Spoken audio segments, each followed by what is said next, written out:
अस्सलाम वालेकुम दोस्तों, मैं डॉक्टर सरोज अहमद खान हूँ और आज मैं आपको बताऊंगा कोविड का घर का मैनेजमेंट, यानी घर में कोविड पेशेंट को कैसे मैनेज किया जाता है। अभी आप देख रहे होंगे कि बहुत सारे केसेस हो रहे हैं हर जगह, पूरे वर्ल्ड में, इंडिया में भी। और बहुत सारे पेशेंट्स जो हमको पता है कि मैक्सिमम पेशेंट जो वो एसिम्प्टोमेटिक होते हैं, यानी या उनको माइल्ड सिम्टम्स होते हैं या तो उनको कोई सिम्टम नहीं होता है या उनको माइल्ड सिम्टम होता है। तो ऐसे पेशेंट को घर में रूल भी है कि आप इसको होम क्वारंटाइन कर सकते हो और उसको वहाँ घर में मैनेज कर सकते हो। तो मेरे को तकरीबन हर दिन 4-5 कॉल्स आती हैं कि क्या मैनेज किया जाए, कैसे मैनेज किया जाए, क्या दवाई खाई जाए, क्या ग़िज़ा खाया जाए, कौन सी ड्रग खाई जाए, कौन सी ड्रग अवॉइड की जाए, कितना रेस्ट किया जाए, कब टेस्ट किया जाए। ये सारे क्वेश्चंस मैं आज हैंडल करूंगा। इन चीज़ों के बारे में आज आपको मैं बताऊंगा कि घर में आप एक कोविड पेशेंट को कैसे मैनेज कर सकते हो। तो चलिए वीडियो स्टार्ट करते हैं। जी दोस्तों, तो मैं ये बता रहा था कि अभी बहुत सारे मिसकंसेप्शंस हैं मार्केट में, सोशल मीडिया पर, इवन प्रिंटेड मीडिया में भी। तो उसमें क्या है, उसमें बहुत सारी गलत चीज़ें बताई गई है और बहुत सारी गलत चीज़ें लोग अपना रहे हैं। उसकी वजह से नुकसान हो रहा है ज़्यादा और टेंशन ज़्यादा हो रहा है, एप्रीहेंशन बहुत ज़्यादा हो रहा है। तो मैंने सोचा मैं जो वीडियो बनाऊंगा, मेरा वीडियो गाइडलाइंस बेस्ड होगा, यानी सीडीसी की गाइडलाइंस है, डब्ल्यूएचओ की गाइडलाइंस है, ministry of health and family welfare जो इंडिया का है उसकी गाइडलाइंस है। तो ये गाइडलाइन बेस्ड ही मैं अपना वीडियो बनाऊंगा ताकि इसमें कोई कुछ स्पैम नहीं हो, कुछ ऐसी मिस इन्फॉर्मेशन और गलत फहमी नहीं हो। तो मैं ये स्टार्ट करूंगा बोल के कि पहले जो है, अगर आपको फीवर है और खांसी मामूली थी या ड्राई खांसी है और एक्स एंड पेन्स है, थकावट है, फटीग है, जॉइंट्स में दर्द है, ये, और जैसे हम बोलते हैं कि टेस्ट नहीं आ रहा है या स्मेल पावर ख़राब हो गई है, ये सिम्टम्स हैं कि आपको कोविड हुआ है। अगर आजकल के टाइम पर अगर ये सिम्टम किसी को हो रहे हैं तो हम बोलते हैं कि कोविड का टेस्ट करो। ये सिम्टम हालांकि फ्लू में भी हो सकते हैं, सिमिलर तकरीबन है, कोई खास कोई डिफरेंस नहीं होता है। तो लेकिन क्योंकि आजकल कोविड का पैंडेमिक चल रहा है तो हम समझते हैं कि कोविड का टेस्ट ज़रूरी करना चाहिए। अब आपने टेस्ट किया और पॉजिटिव निकला है, तो या आपका अपना है या आपके किसी फैमिली मेम्बर का है। अब उसको क्या करना चाहिए? पहले तो वो डॉक्टर के कांटेक्ट में रहे ताकि अगर इन केस कोई प्रॉब्लम हो तो उसकी इमीडिएटली उस डॉक्टर को इन्फॉर्म करेगा कि मेरे को ऐसी बात हो गई है। ये पहले कांटेक्ट होना चाहिए, यानी कोई डॉक्टर के पास आप गए हो, जिससे आप मिले हो, जिसने आपको एग्जामिन किया है, पहली बार कम से कम देखा है। उसके बाद आपको घर में बैठना है, क्योंकि आप एसिम्टोमेटिक हो या माइल्ड केस हो। माइल्ड केस में मैंने बताया खांसी मामूली है, थोड़ा सा बुखार है और एक्स एंड पेन्स है, दर्द हैं जिसमें, उससे ज़्यादा कुछ नहीं है। तो उसके लिए आपको एक रूम की ज़रूरत है, अलग रूम की ज़रूरत है, एक सेपरेट रूम की ज़रूरत है जहां आप बैठेंगे। और उस रूम के साथ एक अटैच बाथरूम होना चाहिए जो कि कोई और शेयर ना करे, क्योंकि जब शेयर करेगा तो उसको भी इन्फेक्शन का खतरा है, इसीलिए एक सेपरेट बाथरूम हो। और अगर बाथरूम ना हो तो उस बाथरूम को सैनिटाइज, जैसे नॉर्मल हमारा बाथरूम में डिसइंफेक्टेंट होता है, उससे हम सैनिटाइज कर सकते हैं हर यूज़ के बाद। अदरवाइज अगर अटैच बाथरूम है, आप ही यूज़ कर रहे हो या जो इसको प्रॉब्लम है वो भी यूज़ कर रहा है, एक होगी बात। दूसरी बात, उस कमरे में कोई आपको खाना लेके आ रहा है, आपको चाय पानी लेके आ रहा है, खा रहे पी रहे हो आप बैठ के आराम से, अब वहाँ उसका जो बर्तन है वो आप रख रहे हो अलग से, वो उसको ग्लव्स पहन के ले जाता है, वो बेटर है। और आपके बर्तन जो है, जो आपकी यूटेंसिल है, ग्लास है, कप है, चम्मच वगैरह है, वो आपका अलग रखे तो बेहतर है, क्योंकि जो यूटेंसिल्स हैं उनसे भी फैल सकता है। इसलिए फैमिली मेंबर को बचाना आपका फ़र्ज़ है। अब फैमिली मेंबर में भी कौन से लोग हैं जिनको आपका ज़्यादा फ़र्ज़ है बचाना? स्पेशली जो एल्डरली है, यानी बुज़ुर्ग हैं, खासकर जो 60 के ऊपर हैं, वो लोग जिनको डायबिटीज़ है, हाइपरटेंशन है, वो बुज़ुर्ग, या इवन यंग जिसको हार्ट डिजीज़ है, किडनी डिजीज़ है, लिवर डिजीज़ है, या कोई वैसा पेशेंट जिसको कैंसर है या कोई स्टेरॉइड पर है, ये पेशेंट्स को आपका फ़र्ज़ है बचाना। तो इन लोगों से तो आप बिल्कुल दूर रहोगे, इनके नज़दीक भी नहीं आओगे, अपने को आइसोलेट करोगे। तो ये एम है हमारा, ताकि हम जो इन्फेक्शन है कोविड का वो बाकी लोगों को ना लगे, क्योंकि उनकी मोर्टेलिटी जो है वो काफ़ी ज़्यादा है। यंग लोगों में मोर्टेलिटी काफ़ी कम है, बच्चों में उससे भी कम है, और अगर हेल्दी आदमी है तो उसको अच्छी अच्छी रिकवरी होती है उसकी। तो स्मोकर जैसे होते हैं, जैसे जिसको चेस्ट की प्रॉब्लम होती है, स्मोकर है, ब्रोंकल एजमा है जिसको अस्थमा बोलते हैं हम, या सीओपीडी है, ब्रोंकाइटिस है, खांसी है, पुरानी खांसी है, या किसी को टीबी हुआ है पहले, ये लोगों को जिनको छाती की इन्फेक्शन हुआ था छाती का, तो उनको रिस्क जो है मोर्टेलिटी भी आगे ज़्यादा है और इन्फेक्शन का ज़्यादा खतरा भी है, उनका जो कोर्स है वो थोड़ा ख़राब भी होता है। इसलिए अगर आप स्मोकर हैं तो ये आपके पास एक बेहतरीन टाइम है जहाँ कि आप स्मोकिंग बंद कर सकते हो। तो आप इस कमरे में बैठे हैं, ठीक है, अब आप खाने का सोचो क्या करना है। खाने का नॉर्मल जैसे खाना खाते हैं आदमी वैसे आप भी खाओगे, लेकिन आप क्या करोगे, पानी बहुत ज़्यादा पियोगे, हाइड्रेशन अपनी अच्छी रखोगे। अगर आपको फ्रेश जूसेस मिलते हैं, फ्रेश जूस पियोगे, दूध पी सकते हो, लस्सी पी सकते हो, अपनी हाइड्रेशन अच्छी रखोगे। अगर आपको डायबिटीज़ की हिस्ट्री है, फैमिली हिस्ट्री डायबिटीज़ की है, या खुद आप बहुत मोटे हो या आपको खुद डायबिटीज़ है, तो ऑब्वियसली जूस वगैरह अवॉइड करोगे। उसके अलावा आप फ्रूट्स खाओगे, फ्रेश फ्रूट्स खाओगे, फ्रेश सैलड खाओगे, फ्रेश वेजिटेबल्स खाओगे और एक हेल्दी डाइट खाओगे, ठीक है। उसके अलावा मैंने पानी का बताया कि पानी आप काफ़ी ज़्यादा पियोगे। उसके अलावा जो इम्पोर्टेंट है आपके लिए वो है दवाई का चक्कर। मेरे को पूछते हैं कि दवाई क्या खाई जाए, कौन सी दवाई खाई जाए। जैसे अभी मार्केट में कुछ लोग क्लोरोक्विन खा रहे थे अभी तक, अब थोड़ा सा क्लोरोक्विन का जो हाइप था वो कम हो गया, लेकिन क्लोरोक्विन भी खा रहे थे लोग, एजिथ्रोमाइसिन खा रहे थे। खासकर एजिथ्रोमाइसिन और क्लोरोक्विन जब कंबाइन करके खा रहे थे तो उसमें हार्ट की प्रॉब्लम ज़्यादा होती है। एक इंटरवल बोलते हैं हम ईसीजी में, उसको हम बोलते हैं क्यूटी इंटरवल। वो क्यूटी इंटरवल को प्रोलॉन्ग करता है, क्लोरोक्विन भी प्रोलॉन्ग करता है, बढ़ाता है, और एजिथ्रोमाइसिन भी इसको बढ़ाता है। वो क्यूटी इंटरवल बढ़ने की वजह से एरिथमियाज होती हैं, यानी हार्ट की रेट जो है वो बहुत ज़बरदस्त बढ़ जाती है, और एरिथमिया यानी कुछ इरेगुलर रिदम हो जाती है, उसकी वजह से हार्ट बैठ सकता है और आदमी की सडन डेथ भी हो सकती है। तो क्लोरोक्विन को चलो हमने आहिस्ते से भुला दिया, खत्म कर दिया। एजिथ्रोमाइसिन खाते हैं, ठीक है, एजिथ्रोमाइसिन का एक एंटीवायरल इफेक्ट होता है। एजिथ्रोमाइसिन सेकेंडरी बैक्टीरियल इन्फेक्शन भी प्रिवेंट कर सकता है। कुछ लोग बोलते हैं कि इफेक्टिव है, चलो एक कोर्स खा लोगे आप 5 दिन का एजिथ्रोमाइसिन का। लेकिन और कुछ दवाइयाँ जैसे आइवरमेक्टिन है, ये कीड़ों की दवाई है, ये अंतड़ियों में जो कीड़े होते हैं ना उनको मारता है। इसका देखा गया है कि इसके एंटीवायरल प्रॉपर्टीज हैं आइवरमेक्टिन के, लेकिन वो प्रॉपर्टीज अटेन हो ही नहीं सकते हैं, क्योंकि जो टेस्ट किए हैं वो इन वाइट्रो टेस्ट किए हैं, वो लैब में टेस्ट किए हैं सीधे वायरस के ऊपर। लेकिन जब हम आइवरमेक्टिन खाते हैं, आइवरमेक्टिन जो है वो कीड़ों की दवाई, वो इंटेस्टाइन में ही रहता है, वो एब्जॉर्ब ही नहीं होता है, तभी तो वो कीड़ों को मारता है, अंतड़ियों के कीड़ों को मारता है। अगर वो एब्जॉर्ब होके खून में आ जाए, बॉडी में आ जाए, तो वो कीड़ों को मारेगा नहीं। तो इसीलिए अब जब उसका हम देखते हैं, फार्माकोकाइनेटिक्स बोलते हैं, फार्माकोडायनेमिक्स हम बोलते हैं उसको, उसमें जब हम देखते हैं कि अगर हम मैक्सिमम डोज भी आइवरमेक्टिन का दें तो वो इतना लेवल नहीं होता है ब्लड में कि वो इस वायरस को मार सके। सो अगेन वेस्ट हो जाता है, फालतू में लड़के इतने बहुत सारे लोग एसिम्प्टोमेटिक पेशेंट फालतू में आइवरमेक्टिन खा रहे हैं। तो मेहरबानी करके आइवरमेक्टिन नहीं खाएंगे आप। फिर डेक्सामेथासोन है, डेक्सामेथासोन दे दो यार, डेक्सामेथासोन से फायदा होता है। डेक्सामेथासोन सिर्फ फायदेमंद तब है जब आदमी सीरियस हो, उसको दोनों साइड से निमोनिया हुआ हो, उसको ARDS हुआ हो, एक्यूट रेस्पिरेटरी डिस्ट्रेस सिंड्रोम जिसको बोलते हैं, जिसमें ऑक्सीजन की जरूरत है, जो वेंटिलेटर पर वगैरह है, उन लोगों को डेक्सामेथासोन का फायदा है। जो सीरियस केसेस हैं, जो माइल्ड केसेस हैं, एसिम्प्टोमेटिक केसेस हैं, उनको कोई मतलब नहीं है डेक्सामेथासोन देने का।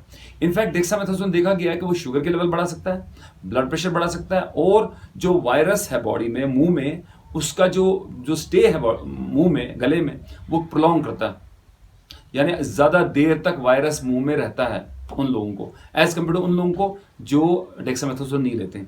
तो अगर आप चाहते हो कि आप जल्दी फ्री हो जाओ तो डेक्सामेथासोन आप नहीं लोगे। हो गया ये। उसके बाद आता है फैबीफ्लू करके कोई दवाई आती है, या फैविपिराविर बोलते हैं इसको बेसिकली। वो फैविपिराविर जो है वो एंटीवायरल दवाई है, लेकिन इतनी कोई स्पेसिफिक दवाई, इतनी कोई स्ट्रॉन्ग दवाई नहीं है। मॉडरेट केसेस में देखा गया, मॉडरेट इफेक्ट ही है उसका। माइल्ड केसेस में, एसिम्प्टोमेटिक में केसेस में उसका कोई फायदा नहीं है। सीवियर जो डाइंग पेशेंट्स है, क्रिटिकल पेशेंट्स है कोविड के, उनमें भी फैविपिराविर का कोई रोल नहीं है। फिर रेमडेसिविर का बहुत बड़ा शोर था। रेमडेसिविर भी एक कंपैशनेट यूज में यूज हुआ है। कंपैशनेट यूज क्या होता है कि ऑफ लेबल जिसको हम बोलते हैं, उसी को इन्होंने एक नया नाम दे दिया, कंपैशनेट यूज। ऑफ लेबल क्या होता है, यानी कोई दवाई यूज की है, उसका वो इंडिकेशन नहीं है कि इसकी वजह से आप ये दवाई इस चीज के लिए खाओ, लेकिन अब खुद ही बोल दिया चलो यार इसको ट्राई करो कोविड में, शायद कोविड में भी कोई फायदा हो जाएगा, उसको हम बोलते हैं ऑफ लेबल यूज। तो उस ऑफ लेबल को एक नया टर्म यूज किया, कंपैशनेट यूज। तो कंपैशनेट यूज के तौर पर उसको यूज किया। क्या इसका इफेक्ट है इतना ज्यादा? बहुत कम। साइड इफेक्ट प्रोफाइल खराब, बहुत साइड इफेक्ट करता है। सीरियस केसेस होंगे उसमें रेमडेसिविर काम करता है थोड़ा बहुत, कोई खास नहीं है। लेकिन एक जो घर में आप बैठे हैं as a asymptomatic patient, as a mild case, आपको तो इनके बारे में सोचना भी नहीं है। सो फिर आप कौन सी दवाई आप खाओगे? पैरास्टामोल, सिंपल, स्ट्रेट, 650 मिलीग्राम का पैरासिटामोल टैबलेट। दिन में 2 बार खाइए, दिन में 3 बार खाइए, कोई प्रॉब्लम नहीं है, सेफ है बिल्कुल, कोई साइड इफेक्ट भी नहीं है। बुखार उतर जाएगा, 3-4 दिन के बाद आपका बुखार उतर जाएगा। जो आपको खांसी थोड़ी सी थी वो 7-8 दिन में खत्म हो जाएगी अगर थी थोड़ी सी, और आपको जो टेस्ट वगैरह का मसला है 2 हफ्ते में वो भी कम हो जाएगा। जो एक्स एंड पेन्स थी, बॉडी में दर्द थी, उसमें भी 7-8 दिन में वो भी पूरा ठीक हो जाता है।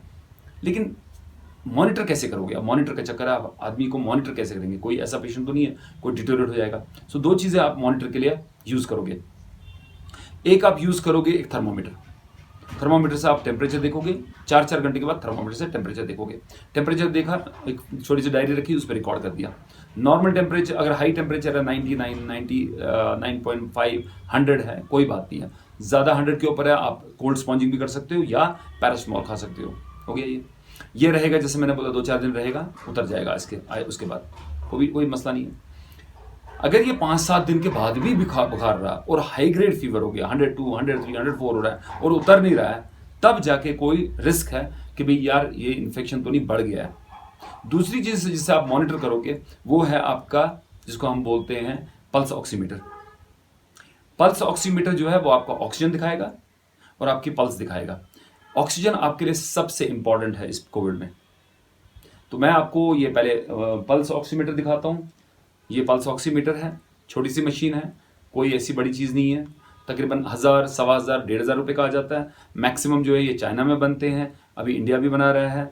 आप खुद देख सकते हैं कि जो आपको पसंद आएगा ब्रांड वो आप ले सकते हो। इसको छोटा सा बटन है यहाँ, ऑन करने के लिए स्विच है। इसको उंगली को आपने ऐसे रखा या किसी में उल्टा रखना है, कोई मसला नहीं, वो देख सकते हो आप आराम से। ये रखा आपने, ऊपर से इसको चालू कर दिया, ये आप देख सकते हैं ये स्टार्ट हो गया। और कुछ देर के बाद आपको ये रीडिंग दिखाएगा, ये 2 रीडिंग दिखाएगा। एक दिखा रहा है ये पल्स और दूसरा दिखा रहा है ये ऑक्सीजन। जैसे आप देख सकते हैं इसमें ये मेरा पल्स दिखा रहा है तकरीबन 95, 96, और ये मेरे को ऑक्सीजन दिखा रहा है 96 शायद, जी 96 दिखा रहा है, मेरी पल्स से 94 दिखा रहा है। सो ये जो पल्स ऑक्सीमीटर है, जहां अभी मेरा 96 ऑक्सीजन है, ये सही है। 96, 95, 97, कभी 98 भी आता है, ये नॉर्मल है। तो ये भी आप 4-4 घंटे के जब आप टेम्परेचर देखोगे उस टाइम पर ये भी आप चेक करोगे। अगर आपका ये 95 के ऊपर रहता है, आप सेफ हो, आपको कोई प्रॉब्लम नहीं है, लेकिन ये आप चेक करोगे। इसका क्या फ़ायदा है? इसका ये फ़ायदा है कि अगर आपका ऑक्सीजन ड्रॉप हो रहा है, अभी 95 से 94 हो गया, कुछ घंटे के बाद या दूसरे दिन आपको 93 आ गया, तो आपको पता है कि मैं फॉल हो रहा है, यानी मेरे अंदर से जो कंडीशन है डिटोरेट हो रही है। अब ये बात आप समझने की कोशिश कीजिए। आप रेस्ट पे हो, आप कमरे में हो, आप कहीं दौड़ नहीं रहे हो, भाग नहीं रहे हो, कोई एक्सरसाइज नहीं कर रहे हो, तो इसका मतलब हो गया आप एट रेस्ट, हो सकता है 93, 92 को भी टॉलरेट करोगे, उतने कम ऑक्सीजन को टॉलरेट करोगे, ब्रेथलेस नहीं हो जाओगे। तो लेकिन वो तो फॉल तो हो रहा है, वो फॉल आपको डायग्नोज सिर्फ यही करेगा, ये पल्स ऑक्सीमीटर आपको डिटेक्ट करेगा कि फॉल हो रहा है। अगर आपने डिटेक्ट नहीं किया तो आहिस्ते आहिस्ते जो है ये फॉल होते होते कभी बहुत लो हो सकता है, 90 के नीचे हो जाए, 85, 80 हो जाए, तो आप सडनली कोलैप्स होंगे। जैसे आपने सुना होगा एक टर्म बोलते हैं हैप्पी हाइपॉक्सिया बोलते हैं हम लोग। ये जो हैप्पी हाइपॉक्सिया, ऐसा नहीं है कि पेशेंट बिल्कुल अच्छा खासा है और अचानक कोलैप्स हो गया और अचानक उसका ऑक्सीजन खत्म हो गया और लो हो गया और मर गया, नहीं, ऐसा नहीं होता। उसको बेसिकली अंदर से निमोनिया है, उसको दोनों साइड से निमोनिया हुआ है, निमोनिया बढ़ रहा है, निमोनिया बढ़ते बढ़ते उसका ऑक्सीजन उसने कम कर दिया, और जब कम कर दिया तब तक वो टॉलरेट इसलिए कर रहा है क्योंकि वो बैठा है, कोई एक्सरसाइज नहीं कर रहा है, और वन फाइन डे जब उसको कम हो जाए, 80 के तरफ आ जाए, तो वो कोलैप्स होकर गिर जाता है और हम बोलते हैं यार उसको अचानक मर गया और अचानक ये हो गया। बेसिकली उसको अंडरलाइंग जो डिजीज प्रोसेस है वो चल रहा था, उसको डिटेक्ट करने के लिए आपको पल्स ऑक्सीमीटर एक बहुत अच्छी एक एपरेटस है जिससे आप डिटेक्ट कर सकते हो कि ऑक्सीजन तो नहीं कम हो रहा है। अगर आपका 95 के ऊपर चल रहा है, 95, 96, 97, डोंट बॉदर, आप बिल्कुल ठीक हो, लेकिन चेक हर 4 घंटे के बाद कीजिए, ये इंपॉर्टेंट है आपके लिए। फिर आपके पास दूसरा एक मशीन है जो छोटे से एपरेटस है, ये है आपका इंफ्रारेड थर्मल स्कैनर इसको बोलते हैं। ये इंफ्रारेड टेक्निक से यूज होता है, थर्मल स्कैनर है ये, टेम्परेचर देखने के लिए, बेसिकली टेम्परेचर देखने की मशीन है। यहाँ से इसका टेम्परेचर देखता है, जैसे मैं आपको दिखाऊंगा, मैंने इसको सामने रखा, यहाँ से मेरा इसका ये ट्रिगर जैसा है, इसको मैंने माथे के 1 सेंटीमीटर दूर रखा, मैंने प्रेस किया, पहली बार इसने स्टार्ट किया देखना, अब इसने डिटेक्ट किया, आप देख सकते हैं क्या टेम्परेचर दिखाया इसने, ये इसने दिखाया 36.4, तो काफ़ी ठीक है, 97 डिग्रीज है, बिल्कुल नॉर्मल है। ये अगर आपका 99 के ऊपर आता है या 98.6 के ऊपर आता है तो आपको बुखार है।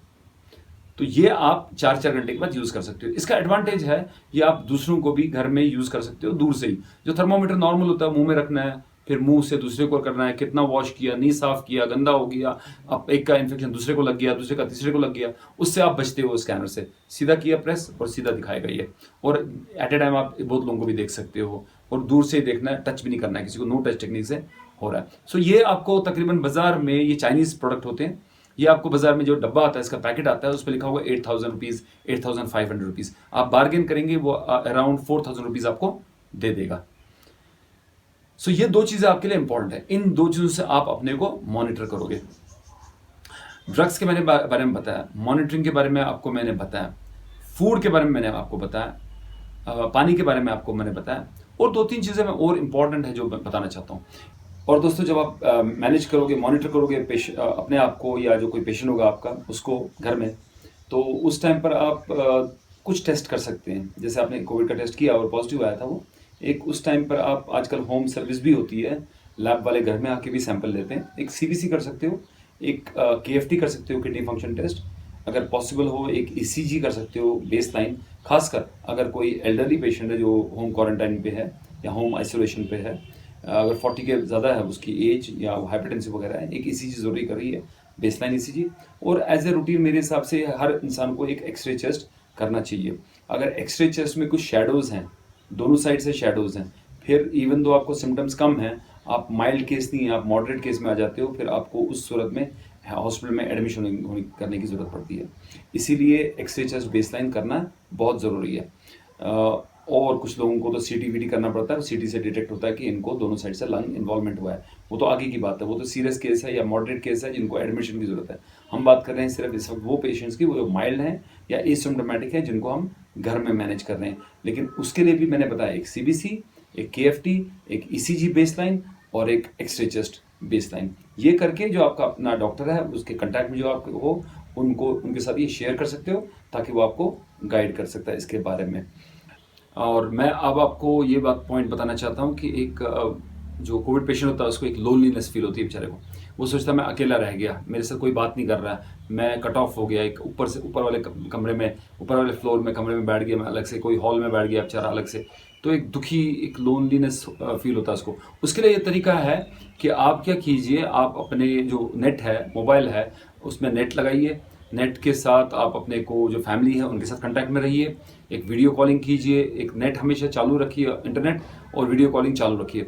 तो जैसे भी जो भी आप कुछ कर रहे हो, खा रहे हो, पी रहे हो, बात कर रहे हो, पढ़ रहे हो, कुछ भी कर रहे हो, तो और साथ साथ आप उनको भी देख रहे हो, वो आपको देख रहे हो, आप बातें कर रहे हो उनसे, फैमिली मेम्बर्स से, उनने भी अपना वीडियो कॉलिंग चालू रखा है, आपके साथ कनेक्टेड हैं वो लोग। तो वो नीचे दूसरे किसी कमरे में हैं, या अपने आपके दोस्त हैं, फ्रेंड्स हैं, कॉलेज के फ्रेंड्स हैं, उन सब के साथ आपका एक लिंक इसके थ्रू, वीडियो कॉलिंग के थ्रू हो सकता है। उससे आप चेयरफुल रहोगे, उससे आप बोर नहीं होंगे, आपका टाइम अच्छी तरह से पास होगा।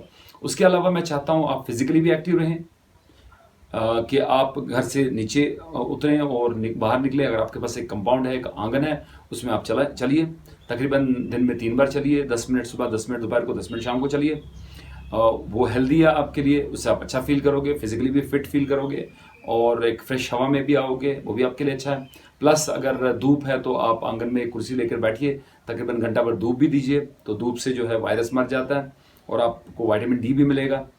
तो ये आपके लिए हेल्दी हैबिट्स हैं, जिससे आप अपना टाइम भी अच्छी तरह से पास होगा और हेल्दी भी फील करोगे, क्योंकि आपकी इम्यूनिटी जो है वो अप रहनी चाहिए, बूस्ट अप रहनी चाहिए। डिप्रेशन जो है इम्यूनिटी को उतार देता है, दुखीपन, लोनलीनेस इम्यूनिटी को नीचे कर देता है। सो आपको होपफुल रहने की ज़रूरत है, चेयरफुल रहने की ज़रूरत है, जिससे आप इस वायरस को मार सकोगे और इस डिजीज़ को डिफीट कर सकोगे इंशाल्लाह। बेसिकली जो स्टैटिस्टिक्स है वो आपके फेवर में है, तो ये आपको सोचना है, पॉजिटिव आपको रहना है। इसलिए क्योंकि स्टैट्स जो है वो ये दिखाते हैं कि 97 to 98% जो है, 97 to 98% जो कोविड के पेशेंट्स हैं वो तो रिकवर हो रहे हैं। उनमें से आप भी हो इंशाल्लाह, उनमें से इंशाल्लाह मैं भी हूँ, उसमें बाकी लोग भी, हम लोग तो, हम इंशाल्लाह सालों सब जो पेशेंट्स हैं हम सब रिकवर होंगे। तो 97 to 98% जो रिकवर होते हैं वो हेल्दी पेशेंट्स होते हैं, उनको कोई अंडरलाइंग डिजीज़ नहीं होती है नॉर्मली। बहुत रेयरली आप सुनोगे कि कोई यंग आदमी मर गया जिसको कुछ भी नहीं था, लेकिन अमूमन जो मर रहे हैं वो हार्ट पेशेंट्स होते हैं, कार्डियक पेशेंट्स, जैसे मैंने बताया डायबिटिक पेशेंट्स हैं, या अंडरलाइंग कोई सीरियस कोमॉर्बिडिटी है, उन लोगों को डेथ होती है। सो जस्ट ये टाइम पास करने की ज़रूरत है। 14 दिन इंशाल्लाह जल्दी निकल जाएंगे। आप होपफुल रहिए, आप चेयरफुल रहिए, और जो बेसिक चीज़ें हैं उसको आप फॉलो कीजिए। उसमें 3 चीज़ें इंपॉर्टेंट है, जिसको मैं बोलता हूँ MDH, जिसमें है मास्क। जब आप निकलोगे ठीक होने के बाद इंशाल्लाह 14 दिन के बाद, तो आप मास्क फिर भी यूज़ करेंगे, खासकर जहाँ सोशल गैदरिंग है या पब्लिक ट्रांसपोर्ट है वहाँ।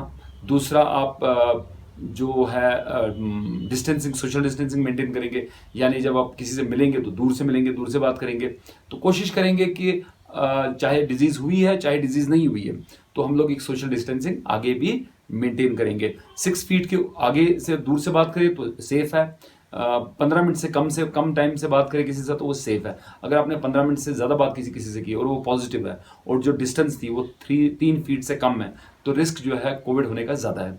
तो ये भी हम ख्याल रखेंगे कि सोशल डिस्टेंसिंग का भी ख्याल रखेंगे। और तीसरी चीज़ जो है डिस्टेंसिंग के बाद हैंड हाइजीन है। उसमें ये जो है कि आप जहाँ भी आपने कहीं टच किया किसी डोर नॉब को, किसी चीज़ को, वहाँ आप हमेशा, या किसी को मजबूरन हाथ लग गया या हैंडशेक करना पड़ा, तो उस टाइम पर आप साबुन से हाथ धो लेंगे। कोई भी साबुन हो वो इसको वायरस को मार देती है। जो वायरस का आउटर लेयर है वो लिपिड का बना हुआ है, यानी चर्बी का बना हुआ है, वो ये कॉस्टिक साबुनें जो होती हैं इनसे गल जाता है और मर जाता है वायरस। तो कोई भी साबुन हो उससे आप हाथ धो सकते हो, खासकर जब आप घर में हो या कहीं ऑफिस में हो जहां आपके पास पानी और साबुन अवेलेबल है। ऑब्वियसली 10-20 सेकंड से ज़्यादा हाथ धोना चाहिए और दोनों साइड से अच्छी तरह से जाग निकाल के हाथ धोना चाहिए। और अगर आप ऑन द वे हो, ऑन द रोड हो, गाड़ी में हो, किसी और जगह हो जहां आपके पास ये फैसिलिटी नहीं है हैंड वॉशिंग के, वहां आप सैनिटाइजर यूज़ कर सकते हो। लेकिन मेक श्योर कीजिए जो आपका सैनिटाइजर है उस पर लिखा हुआ है कि मोर देन 60% अल्कोहल है इसमें। तो ये पॉइंट्स हो गए। उसके बाद कुछ लोग मुझे बोलते हैं कि डॉक्टर साहब जब 14 दिन हो जाएंगे और ये पीरियड जो है मैंने होम क्वारंटाइन किया और मैंने होम आइसोलेशन किया पॉजिटिव होने के बाद, क्या 14 दिन के बाद मुझे टेस्ट करना है? ये एक बहुत बड़ा क्वेश्चन आता है, बहुत लोग पूछते हैं। उसका ये जो रिकमेंडेशन है ministry of health and family welfare का, गवर्नमेंट ऑफ इंडिया का, उसने क्लियर गाइडलाइन रखी है कि आपको जब पॉजिटिव होंगे, जब आपने आइसोलेट किया, जब आप ठीक हो गए हैं, जब आपका फीवर 3 दिन से ज़्यादा से उतर गया है और 14 दिन कंप्लीट हो गए, आपको रीटेस्ट करने की ज़रूरत नहीं है। आपको कोई ज़रूरत नहीं है कि आप दोबारा टेस्ट करो। अब आप अगर दोबारा टेस्ट किया और वो पॉजिटिव आया तो आप पैनिक में आ गए, आप दुखी हो गए कि यार मैं पॉजिटिव था, मैं फिर अभी भी पॉजिटिव हूँ। लेकिन आपको ये सोचने की ज़रूरत है कि ये पॉजिटिविटी जो है ये डेड वायरस की वजह से भी हो सकती है। जो हम PCR करते हैं, RT-PCR, वो एक मरे हुए वायरस को जो मुंह में है उसको भी लेके एम्पलीफाई करता है और पॉजिटिव टेस्ट दिखाता है। यानी RT-PCR पॉजिटिव होने का ये मतलब नहीं कि आप डिजीज्ड हो या आप इन्फेक्टिव हो या आप किसी को फैला सकते हो, वैसी बात नहीं है। एक डेड वायरस को भी ये एम्पलीफाई करके पॉजिटिव टेस्ट दे सकता है। इसीलिए रिकमेंडेशन ये है आजकल कि आप दोबारा टेस्ट मत कीजिए। जब आप 14 दिन आपके पास हो गए, आप फीवर से दूर हो, सिम्टम से दूर हो, आप हेल्दी हो, तो आपको टेस्ट करने की ज़रूरत नहीं है। सो ये एक इम्पॉर्टेंट क्वेश्चन था जो काफ़ी लोग मुझे पूछते हैं। और एक कुछ क्वेश्चन है मुझे जो पूछते हैं कि क्या हम अपने जो लव्ड वंस हैं, हमारे फैमिली मेम्बर, उनसे मिल सकते हैं? यस, 14 दिन के बाद आप अपने फैमिली मेम्बर से अच्छी तरह से मिलिए, बैठिए उनसे, खाइए पिइए उनसे, कोई टेंशन की वाली बात नहीं है। मैं समझता हूँ कि इंशाल्लाह हम लोग इसको, ये सारी चीज़ों प्रिकॉशंस वगैरह लेके हम इसको फाइट करेंगे और विल विन इंशाल्लाह। Will fight Covid together and इंशाल्लाह विल विन अगेंस्ट कोविड। सो जब तक मैं इंशाल्लाह दोस्तों मिलता हूँ अपने नए वीडियो में, अपना ख्याल रखिए। लेकिन इससे पहले मैं एक चीज़ आपको ये बता दूँ कि अगर आपको इसके अलावा कोई भी क्वेश्चन है, कोई भी क्वायरी है, कोई कमेंट है, कुछ पूछना चाहते हैं आप मुझसे, आप जो नीचे कमेंट बॉक्स है उसमें आप अपना क्वेश्चन लिख सकते हैं। और मैं तो आपको मेक श्योर करता हूँ कि मैं एश्योरेंस दे रहा हूँ आपको कि आपका क्वेश्चन मैं आंसर ज़रूर करूँगा और to the best of my knowledge आपका आंसर जो क्वेश्चन है वो आंसर करूँगा। तो इसके साथ मैं ये आपसे इजाज़त लूँगा इस वक्त। अल्लाह हाफिज़, have a nice time, bye.